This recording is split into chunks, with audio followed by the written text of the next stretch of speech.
সে সবে কদরে নাকি সবাইকে ক্ষমা করে দিবে। তাহলে যারা জুলুম অন্যের সাথে অপরাধ করেছে তাদেরকেও কি ক্ষমা করা হবে? প্রিয় ভাইয়েরা, ভালো করে বুঝতে হবে আল্লাহ রাব্বুল আলামিন যে ক্ষমা করে দিবেন, এই ক্ষমার সাথে দুইটা বিষয় জড়িত। একটা হচ্ছে আল্লাহর হক আর একটা হচ্ছে বান্দার হক। আল্লাহ আগেই আপনার আমার জন্য এই সিস্টেম বর্ণনা করে রেখে দিয়েছেন যে যদি কেউ বান্দার হক নষ্ট করে তাহলে বান্দার কাছ থেকে তাকে ক্ষমা নিতে হবে। বান্দার কাছে ক্ষমা নিলে আর না নিলে আল্লাহ এটা মাফ করবে না। তাহলে আল্লাহ রাব্বুল আলামিন যে মাফটা করে দিচ্ছেন ওটা কোনটা?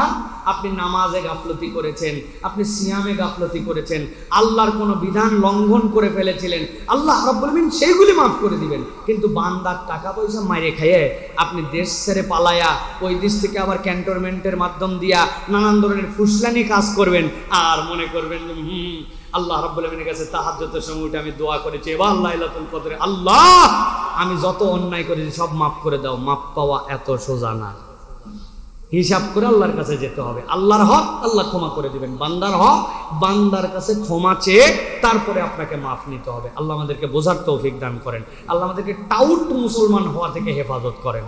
আমাদের অনেক টাউট মুসলমান আছে যারা এই চিন্তা করছে প্যাকেজ পেয়ে গেছি, হ্যাঁ আল্লাহ সব মাফ করে দিয়ে যাইয়ে দেখেন বাটাম কি পরিমাণ হয়।